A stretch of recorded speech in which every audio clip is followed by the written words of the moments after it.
நீங்க முன்னாடி நின்று செஞ்சிருக்கலாம். நீங்க கர்த்தரையே முன்னாடி வச்சு அந்த ஓட்டத்தை நீங்க ஆரம்பிச்சிருக்கலாம். நீங்கள் துவங்கி இருக்கலாம். அப்ப நிறைய பேர் உங்களை எச்சரிச்சிருக்கலாம். இவ்வளவு வேகம் உனக்கு தேவையில்லை, இவ்வளவு நம்பிக்கை உனக்கு தேவையில்லை, கொஞ்சம் பார்த்து போ. ஆனா உங்களுக்கு ஆணித்தரமான விசுவாசம் கர்த்தர் மேல இருந்திருக்கலாம்.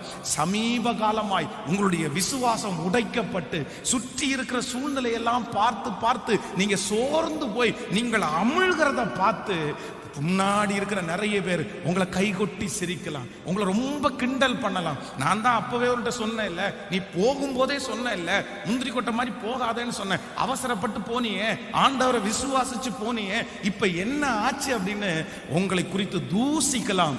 ஆனா ஆண்டவர் வாக்கு கொடுத்தார், பேதுருவின் மூலமாய் நான் மகிமைப்பட முடியுமானால் உங்கள் விசுவாசத்தை கனப்படுத்துகிற கர்த்தராகிய ஆண்டவர் வாக்கு கொடுக்கிறார், இல்ல நான் உன் மூலம் மகிமைப்படுவேன், ஒதுக்கப்பட்ட உன் மூலம் நான் மகிமைப்படுவேன். அப்படி ஏளனமாய் பேசப்படுகிற ஜனங்களுக்கு முன்பாய் நான் உனக்கு ஒரு அற்புதத்தை செய்து உன்னை பயன்படுத்தி, ஓ ஹalleluya, உன் மூலமாய் நான் மகிமைப்படுவேன். கையை அப்படியே உயர்த்தி ஆமென் சொல்லி இந்த வார்த்தையை விசுவாசிக்கிற ஆண்டவரேன்னு சொல்லுங்க, இந்த வார்த்தையை நம்புற ஆண்டவரேன்னு சொல்லுங்க. ஸ்தோத்திரம் ஸ்தோத்திரம், என் மூலமாய் ஹalleluya. ஆண்டவரே, நான் அவசரப்பட்டவன் அப்படின்னு பேர் வாங்கின என் மூலமாய் கர்த்தர் நீர் மகிமைப்பட போகிறதற்காக ஸ்தோத்திரம். ஆமென் சொல்லுவோம். சிலது கர்த்தரை நம்பி நம்ம காலை வைக்கிறது சுத்தி இருக்கிறவங்களுடைய பார்வைக்கு ரொம்ப பைத்தியக்காரத்தனமா தெரியும். நீங்க ஏதாவது ஒண்ணு சொன்னீங்கன்னா அவங்க ரொம்ப பைத்தியமா யோசிப்பாங்க. இந்த காலத்திலையும் இப்படிப்பட்டவங்க இருக்கிறாங்களா அப்படின்னு கேட்பாங்க. வாலிப தம்பிகளுக்கும் தங்கச்சிகளுக்கும் அப்படிதான் சொல்றேன்.